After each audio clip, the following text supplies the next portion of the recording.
국내 국외 각 성전과 처소에서 예배드리신 성도 여러분에게 우리 주 예수 그리스도의 은혜가 충만하기를 축복합니다. 이 시간 우리 각 사람에게 성령께서 살았고 운동력 있는 말씀의 권능을 체험하게 하여 주시고, 또한 우리의 주님이시며 구주이신 예수 그리스도의 은혜를 아는 지식이 더하게 하실 것을 확신합니다. 오늘은 사도행전 7장 51절에서 60절까지 함께 살펴보겠습니다. 51절에서 53절까지 함께 읽겠습니다. 목이 굳고 마음과 귀에 할례를 받지 못한 사람들아, 너희가 항상 성령을 거스려 너희 조상과 같이 너희도 하는도다. 너희 조상들은 선지자 중에 누구를 핍박지 아니하느냐? 의인이 오시리라 예고한 자들을 저희가 죽였고, 이제 너희는 그 의인을 잡아준 자요 살인한 자가 되나니 너희가 천사의 전한 율법을 받고도 지키지 아니하였다 하니라. 예수께서 부활하시고 승천하신 후 제자들은 예수님의 풍부대로 예루살렘의 한 집에 모여 성령 강림을 기다리며 간절히 기도하였습니다. 열흘이 지난 오순절날 120여 명의 제자들은 성령 세례를 받았습니다. 그러자 기쁨이 충만하고 담대하게 되어 복음을 전파하기 시작하였습니다. 표적과 기사가 많이 나타났습니다. 그리하여 교회가 엄청나게 성장하였습니다. 예루살렘 교회가 크게 성장됨에 따라 사도들을 도와서 성도를 섬길 일꾼들을 선택하여 임무를 맡겼습니다. 그 일꾼들 중에 스데반은 유대인 회당에 들어가서 복음을 전파하였는데, 적대적인 사람들로 인해 격렬한 논쟁에 휘말렸습니다. 스데반의 변론을 이기지 못한 유대인들이 스데반을 잡아서 산헤드린 공회로 끌고 갔습니다. 그래야 종교 재판이 열렸습니다. 유대인들은 거짓 증인을 내세워 스데반이 성경과 율법을 거슬러 말했다고 주장했습니다. 신성 모독을 하였다는 것입니다. 만일 그대로 죄가 확정되면 돌로 쳐서 죽이는 사형을 받게 됩니다. 공회의 의장인 대제사장이 스데반에게 변론 기회를 주었습니다. 스데반은 상당히 긴 변론을 전개하였습니다. 아브라함으로부터 시작되는 이스라엘의 족장시대의 역사, 모세가 이스라엘 민족의 지도자로 나서기까지의 과정, 이스라엘 자신들을 애굽에서 끌어내어 그들의 조상들에게 주신 기업의 땅 가나안을 향하여 광야를 통과하는 40년간 기사와 표적을 행한 일들, 하나님이 주신 율법과 성막과 제사에 관련된 일들을 서술하였습니다. 이러한 일련의 역사에 나타난 하나님의 주권과 섭리를 강조하고 모세의 탁월함을 언급하면서 아울러 예수 그리스도의 모형적 성격을 가졌음을 증언하였습니다. 스데반은 자신의 무죄를 변론하려고 하기보다 유대인이 하나님을 거역한 일들을 이스라엘의 역사로서 논증하였습니다. 율법과 성전을 절대시하는 그들 스스로가 율법을 어기며 올바른 신앙보다 성전이라는 건물을 의지한 잘못을 범하고 있음을 지적하였습니다.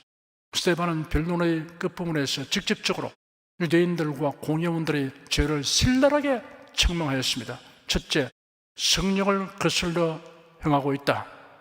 둘째, 선자를 핍박하며 죽였다. 셋째, 의로우신 예수 그리스도를 사형의 자리로 넘김으로써 살인자들이 되었다. 넷째, 하나님께서 주신 율법을 거슬러 행하고 있다라고 지적하였습니다. 유대인들은 구원에 대한 율법의 역할이 무엇인가를 오해하고 있었습니다. 갈라디아서 3장 24절에는 이같이 율법이 우리를 그리스도에게로 인도하는 몽학성생이 되어 우리로 하여금 믿음으로 말미암아 의롭다함을 얻게 하려 함이라 하였습니다. 몽학성생은 고대 헬라나 로마인들 가정에 16세 이하의 소년들을 위하여 가정교사로 고용되었던 노예를 가리킵니다. 몽학성생은 아이들을 학교로 데려다주는 일을 했습니다. 이처럼 율법은 사람이 율법을 지켜 의롭게 될 수 없음을 알게 하여 구세주를 갈망하게 하고 결국 예수 그리스도께로 나아가게 하는 역할을 합니다. 스데반은 그들을 향해 목이 곧고 마음과 귀에 할례를 받지 못한 사람들아 라고 말했습니다. 목이 곧다는 말은 완고하고 고집이 센 것을 비유하는 말입니다. 잠언서 29장 1절에 자주 책망을 바라면서도 목이 곧은 사람은 갑자기 패망을 당하고 피하지 못하리라 하였습니다. 마음과 귀에 할례를 받지 못했다는 것은 마음으로 하나님을 거스르고 귀로는 하나님의 말씀을 귀담아 듣지 않는다는 뜻입니다. 할례는 이스라엘 백성들에게 있어서 아브라함과 그 후손들에게 주어진 하나님의 언약의 상징이며 하나님의 선민이라는 표입니다. 할례를 받는 것은 하나님의 말씀을 믿고 순종하는 삶을 위한 결단이기도 합니다. 54절 한 절을 함께 읽겠습니다. 저희가 이 말을 듣고 마음에 찔려 저를 향하여 이를 갈거늘. 스데반의 직설적인 책망에 유대인들이 마음에 찔렸습니다. 사도행전에는 설교를 듣고 마음에 찔리게 된 사람들의 상반된 반응이 기록되어 있습니다. 오순절날 성령 강림을 체험한 제자들이 방언으로 기도하였습니다. 예루살렘은 명절을 지키려고 원근 각지에서 모이던 사람들로 붐비었습니다. 그러니 많은 사람들이 제자들이 방언으로 기도하는 집 가까이 몰려들었습니다. 제자들이 방언 말하는 것을 듣게 된 사람들은 각각 자신들의 본국말로 들었기 때문에 신기하게 여기며 소동하였습니다. 그들은 모두가 놀라 어리둥절하여 서로에게 말하기를 이것이 도대체 어찌된 일인가 하였고, 다른 이들은 그들이 세수에 취했다라고 조롱하며 말하였습니다. 그러자 베드로가 11사도가 함께 서서 목소리를 높여 그들에게 말하였습니다. 유대 사람들과 예루살렘에 사는 모든 이들아, 너희에게 이것을 알게 하고자 하니 내 말에 귀를 기울이라. 이 사람들은 너희가 생각하는 것처럼 술에 취한 것이 아니니 지금은 오전 9시이기 때문이다 라고 서두를 꺼낸 다음 선지자 요엘의 예언을 인용하면서 열렬하게 설교하였습니다. 종말에 일어날 일에 관한 예언에서 그러나 누구든지 주님의 이름을 부른 자는 구원을 받을 것이다 라는 구원의 메시지로 전환하면서 예수 그리스도의 행하신 일들과 대속의 죽음 그리고 부활에 관하여 역설을 하였습니다. 이어서 말하기를 그러므로 이스라엘 온 집이 확실히 알 것은 너희가 십자가에 못 박은 이 예수님을 하나님께서는 주님과 그리스도가 되게 하신 것이다 라고 말했습니다.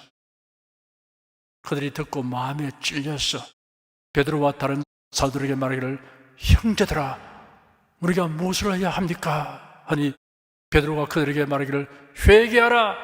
그리고 너희가 죄를 용서받기 위하여 예수 그리스도의 이름으로 각각 세례를 받아라.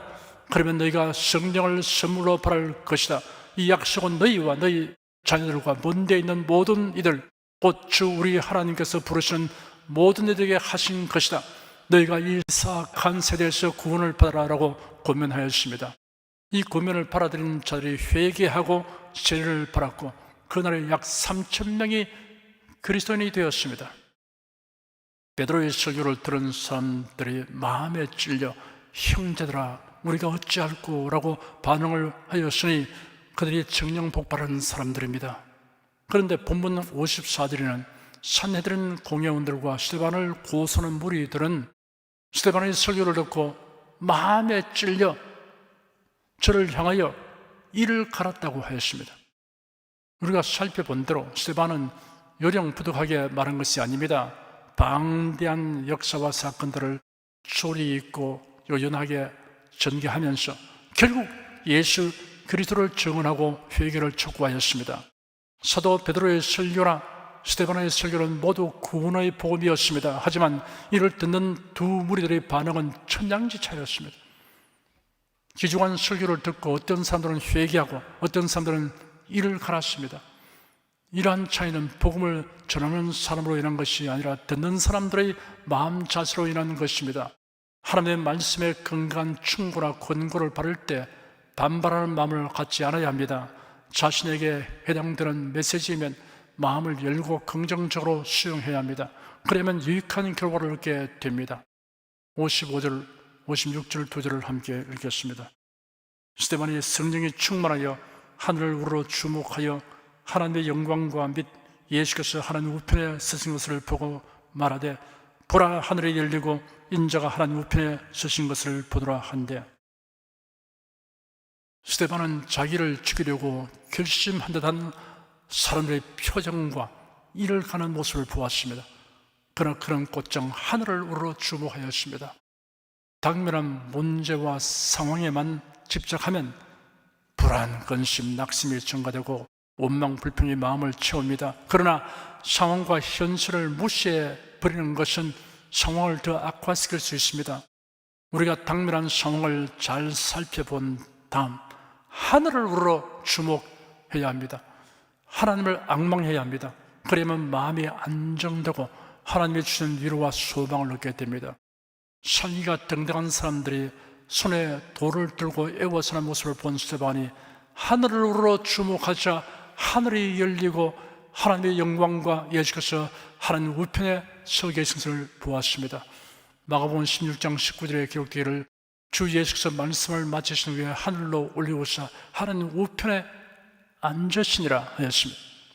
로마서 8장 34절에는 누가 정죄하리요 죽고 싶으니라 다시 살아나신 이는 그리스도 예수시니 그런 하나님 우편에 계신 자요 우리를 위하여 간구하시는 자신이라 하였습니다.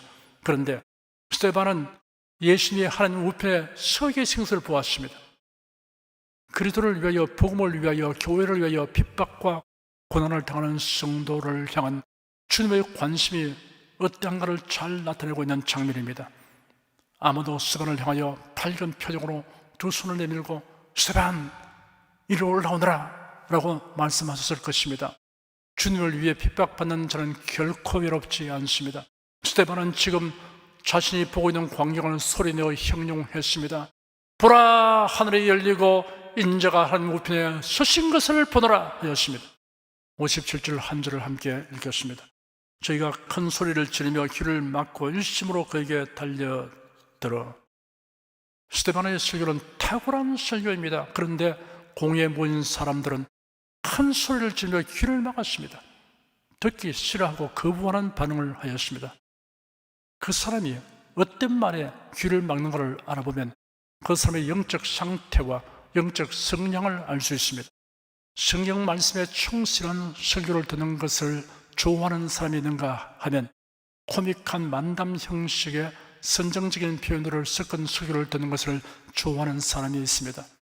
성경 말씀 중심의 설교를 선호하는 사람에게는 만담식의 설교를 들으면 마음이 불편하고 시간이 아깝다고 생각합니다. 스데반의 말을 듣고 그곳에 모인 사람들의 반응은 험악하였습니다. 일제히 큰 소리를 지르며 스데반을 죽이려고 달려들었습니다. 그들의 눈에는 스데반이 보고 있는 광경이 보이지 않았습니다. 만일 보았다면 그처럼 행동하지 못했을 것입니다. 오히려 꿇어 엎드려 회개했을 것입니다. 보아도 보지 못하고 들어도 듣지 못한 것은 그들의 마음이 완악하여졌기 때문입니다. 사람이 사물을 이해하고 인식하는 데 있어서 마음 상태가 큰 영향을 미칩니다. 이기심과 아집과 편견은 사물에 대한 이해와 인식을 왜곡되게 합니다. 진실을 추구하고 진리 편에 서려고 하는 마음가짐이 있어야 합니다. 사울 울 한기총 시국 기도회에 기도를 맡았던 목사님들 중에 한 분이 며칠 후 저에게 전화하여 말하기를 그날의 설교를 며칠 동안 카톡으로 많은 사람들에게 전달하려고 미친 듯이 퍼날랐다고 하였습니다. 그 설교가 어떤 사람에게는 거부감과 반발심을 갖게 할 것입니다. 자신의 영적 상태가 인본주의를 벗어나지 못한 사람에게는 귀를 막게 할 것입니다. 반면에 그리스도를 진정으로 사랑하고 하나님의 뜻이 이루어지기를 진심으로 갈망하는 사람에게는 깨달음과 격려와 감동을 갖게 할 것입니다. 그 복음을 가지는 사람들 중에는 언젠가는 영안에 열려 마음을 돌이키는 날이 오든지 아니면 점점 더 강팍하게 되든지 둘 중에 하나가 될 것입니다. 58절 한 절을 함께 읽겠습니다. 성 밖에 내치고 돌로 칠세 정인들이 옷을 벗어 사울이라 하는 청년의 발 앞에 두니라. 스데반이 하는 말을 들은 사람들은 마음이 더욱 강팍하게 되어 일제히 스데반에게 달려들어 그를 성 밖으로 끌어내고 돌로 쳤습니다. 스데반이 하는 말을 신성모독으로 간주했습니다. 율법에 신성모독하는 자를 돌로 쳐 죽이도록 하였습니다. 사실 신성모독은 자신들이 하고 있었습니다. 자신들이 돌에 맞아 죽어야 할 자들이었으니 완전히 적반하장이었습니다. 그들은 스데반을 돌로 치는데 방해가 되지 않도록 하려고 겉옷을 벗어 사울되는 청년의 발 아래에 두었습니다. 유대인들이 말로 전해오는 율법들을 모아 정리한 미시나이 기록에 따르면 죄인을 죽일 때 첫 번째 죄인이 죄인의 뒷머리를 잡고 숙이게 한 다음 돌로 쳐 넘어지게 하면 두 번째 증인이 돌을 들어 죄인의 가슴을 쳤으며 그런 후 주위에 있는 모든 사람들이 돌을 집어들어 던져 죽이는 방법으로 사형이 집행되었습니다. 여기에 등장하는 사울이라는 청년은 후에 사도가 된 바울이었습니다. 사울은 히브리어로서 간구하다는 뜻이 있습니다. 바울은 헬라어로서 작은 자라는 뜻입니다. 유대인 디아스포라들의 특징은 헬라 문화와 히브리 문화에 적응하여 두 가지 이름을 흔하게 가졌습니다.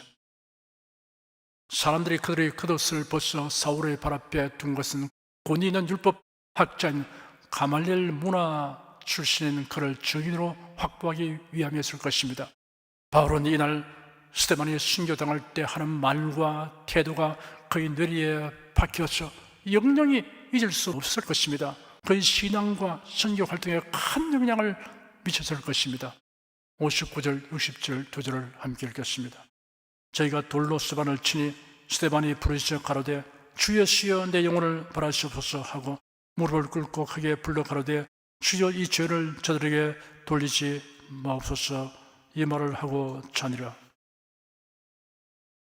스데반의 이러한 기도는 예수 그리스도께서 십자가에 달려 운명하실 때 하신 말씀과 유사합니다. 예수는 아버지여 내 영혼을 아버지의 손에 맡깁니다. 아버지시여 저들은 자신들이 무엇을 하는지 알지 못하고 있으니 저들을 용서하소서라고 말씀하셨습니다. 스데반도 주여 주여 내 영혼을 벌하시옵소서 이 죄를 그들에게 돌리지 마소서 하였습니다. 본문에는 이 말을 하고 잠드니라 라고 덧붙여 기록되었습니다. 성도는 죽음을 맞게 되면 영혼은 낙원으로 가고 육신은 마치 잠든 것과 같이 됩니다. 저녁 잠자리에 드는 것이 아침에 깨어나는 것을 전제하듯이 성도의 죽은 몸은 부활을 전제하고 있습니다. 이런 사실을 자세히 묘사한 구절들 중에 데살로니가 전서 4장에 기록된 말씀이 압권입니다. 우리가 예수의 죽었다가 다시 사심을 믿을진데 이와 같이 예수 안에서 자는 자들도 하나님이 저와 함께 데리고 오시리라. 우리가 주의 말씀으로 내게 이것을 말하노니 주 강림하실 때까지 우리 살아남아있는 자도 자는 자보다 결단코 앞서지 못하리라. 주께서 호령과 천사형의 소리와 하나님의 나팔로 치니 하늘로 쫓아 강림하시리니 그리스도 안에서 죽은 자들이 먼저 일어나고 그 후에 우리 살아남은 자도 저희와 함께 구름 속으로 끌어올려 공중에서 주를 영접하게 하시리니 그래야 우리가 항상 주와 함께 있으리라. 부활한 몸의 상태와 모습을 지금은 우리가 정확하게 형용할 수 없습니다. 미흡하지만 자연계에서 탈바꿈하는 곤충으로 유추하여 설명하는 것이 이해하는 데 약간의 도움이 될 것 같습니다. 잠자리나 매미가 성충으로 탈피하기 전과 후의 모양을 비교해 보십시오. 호랑나비 애벌레와 성충을 비교해 보십시오. 도저히 비교할 수 없을 정도의 변화가 생깁니다.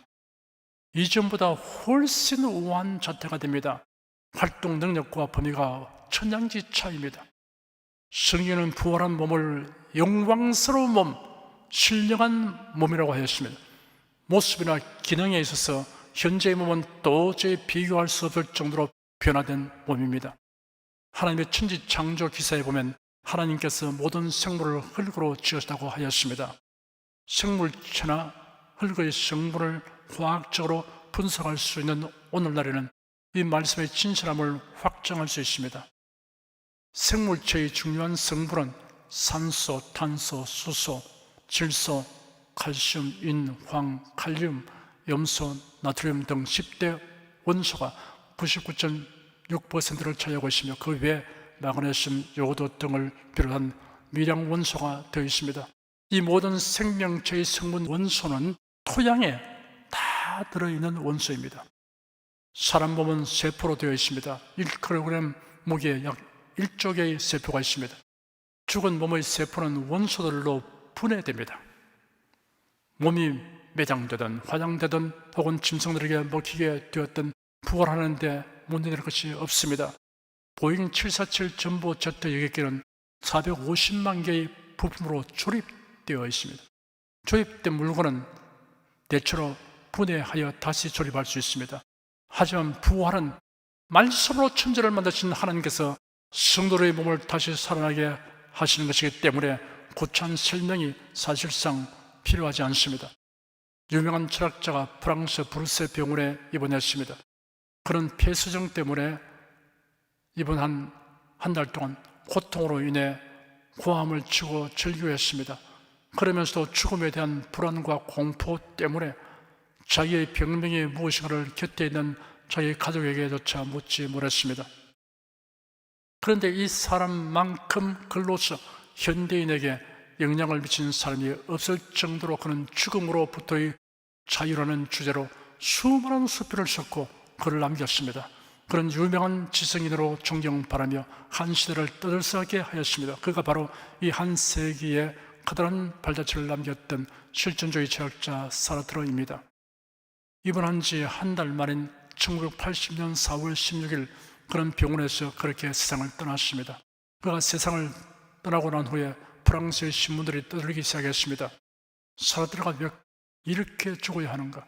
죽음으로부터의 자유를 그렇게도 외쳤던 그의 말로가 이렇게 비참했던 이유가 무엇인가? 그때 어떤 독자가 신문사에 투고한 이런 기사가 실렸습니다. 사르트르의 말로가 그렇게도 비참했던 이유는 사르트르에게는 돌아갈 본능이 없었기 때문이다. 그렇습니다. 그는 철학에 아주 능한 자였지만 그리스도를 몰랐기 때문에 영원히 갈 본능이 없었던 것입니다. 예수께서 약속하시기를 너희는 마음에 근심하지 말라. 하나님을 믿으리 또 나를 믿어라. 내 아버지 집에 거할 곳이 많도다. 그렇지 않으면 내게 일렀으리라. 내가 너희를 위하여 처소를 예비하러 가노니 가서 너희를 위하여 처소를 예비하면 내가 다시 와서 너희를 내게로 영접하여 나 있는 곳에 너희도 있게 하리라 하였습니다. 그리스도인이 되면 죽음에 대한 성경적인 확실한 개념을 갖게 됩니다. 건강한 몸으로 장수하기를 원하는 것은 인지상정이지만 필연적인 죽음을 지나치게 두려워하거나 혐오하지 않습니다. 세계적으로 유명한 영국의 물리화학자이며 독실한 크리스천인 마이켈 파라데이는 일평생 학리에 부심하고 추리에 탐닉하였습니다. 파라데이가 1867년 어느 날 마지막 숨을 거두면서 남겨준 진솔한 믿음의 고백이 있습니다. 동료 친구 하나가 죽음에 임박한 이 과학자에게 물었습니다. 오늘 그대의 추리는 무엇인가? 추리? 이 위대한 과학자는 재차 반문했습니다. 추리가 무엇인가? 하나님께 찬송할 일일세 이 죽어가는 나의 머리가 기대고 있는 건 추리가 아니라 확신이란 말이야. 나의 의뢰한 자를 내가 알고 또 나의 의탁한 것을 그날까지 그가 능히 지키실 줄 확신한단 말일세 하였습니다. 절체절명의 상황에서 스데반이 이처럼 담대하게 처신할 수 있었던 것은 아버지의 집으로 인도해 주는 예수님으로 말미암은 것입니다. 그는 누구도 빼앗을 수 없는 요지부동의 확신이 있었습니다. 예수 그리스도로 말미암는 구원과 영생과 천국에 대한 확신이었습니다. 스데반은 무리들이 그에게 돌을 던지기 전 성령이 충만하여 하늘을 우러 주목하여 하나님의 영광과 및 예수께서 하나님 우편에 서신 것을 보고 말하기를 보라 하늘이 열리고 인자가 하나님 우편에 서신 것을 보노라 라고 말했습니다. 무리들이 던진 돌이 그의 몸을 칠 때 주 예수님 내 영혼을 바라주십시오 라고 부르짖었습니다. 그리고 무릎을 꿇고 큰 소리로 주님 이 죄를 저들에게 돌리지 마시옵소서 라고 외치며 숨을 거두었습니다. 하나님은 스데반이 돌에 맞지 않도록 보호하시기보다 영광스러운 순교를 당하도록 허락하시고 두려움과 고통에서 보호하셨습니다. 하나님께서는 자기를 신뢰하고 충성하는 자에게 최상의 방법으로 배려하여 주십니다. 기도하겠습니다. 그리스도 안에서 거듭난 사람들은 육안으로 보이지 않는 것들을 믿음의 눈으로 볼 수 있음을 주님께 감사드립니다. 육신의 눈으로 보이는 것들로 인하여 근심과 불안, 낙심과 슬픔이 일어날 때 성경의 언약을 통하여 하나님의 도우신 손길과 상황의 변화와 장차 누릴 영광을 봄으로써 능히 극복하고 밝고 빛난 마음으로 살아가겠습니다. 예수 그리스도 이름으로 기도드립니다. 아멘. 은혜와 진리 찬양 338장을 부르십시다.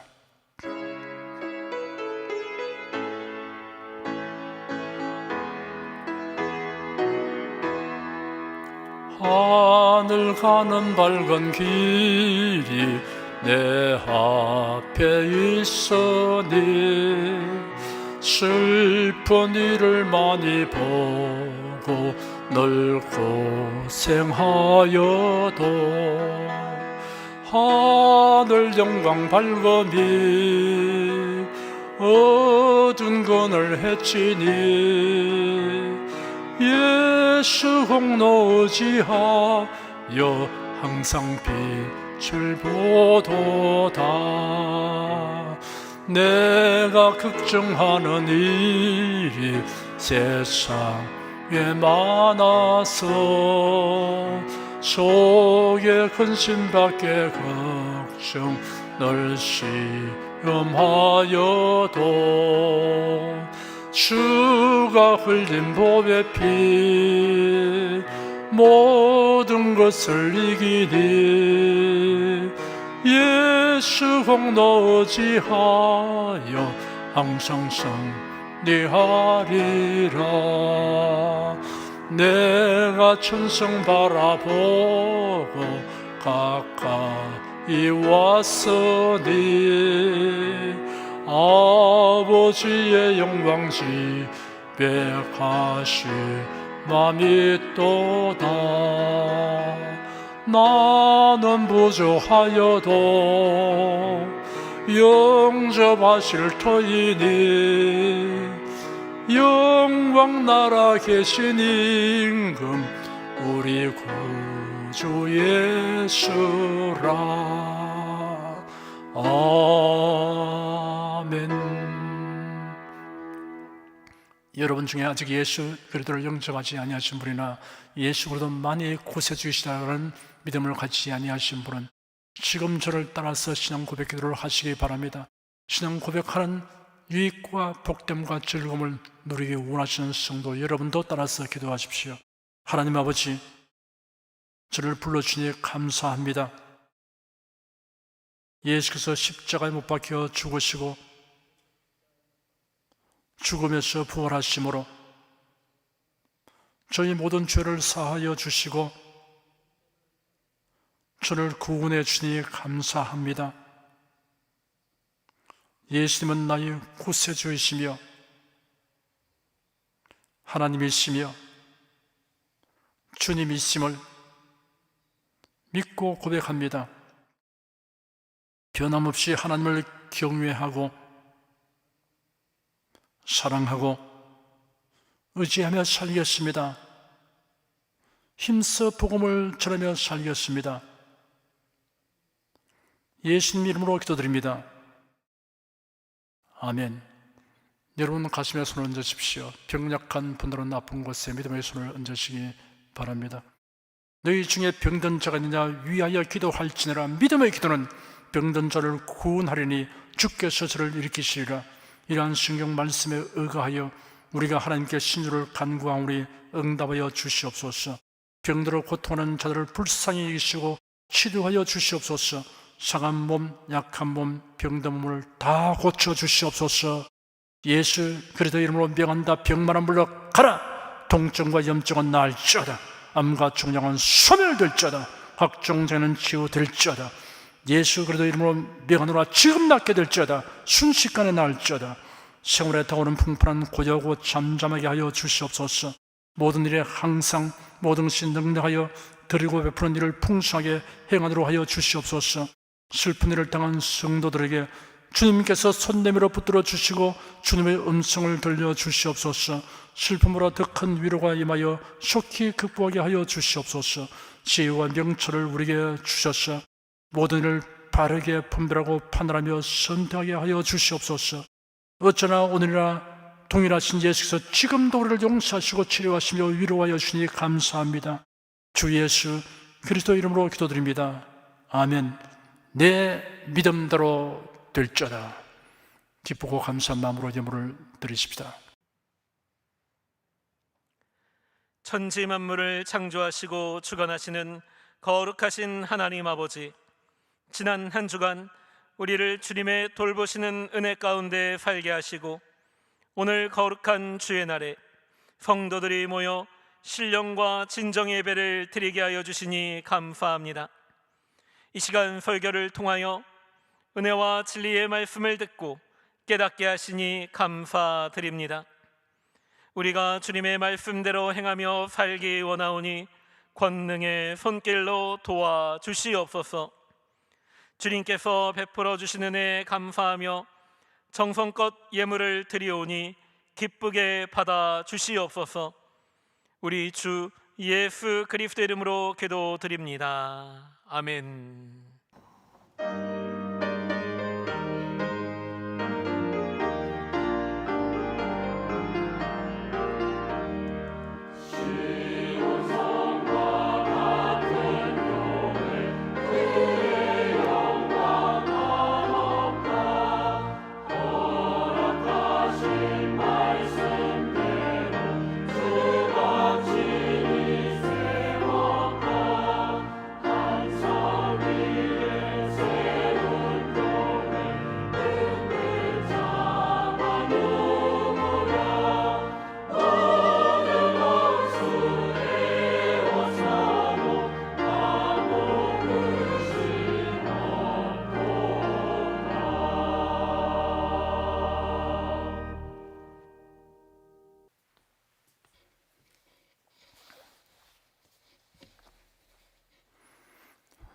드리신 예물을 위해 축복하겠습니다. 하나님께 감사헌금, 11조 건축헌금, 선교헌금, 일천교회 설립헌금을 드렸습니다. 향기로운 예물로 연락해 주시고 우리 온 성도들의 산업을 풍성하게 하여 주시옵소서.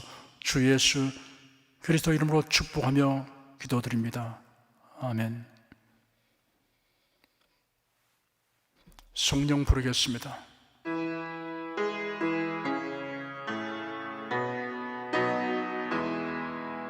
성부 성자 성령께 찬송과 영광 돌려보내세. 태초로 지금까지 또 영원 무궁토록 성삼위께 영광 영광.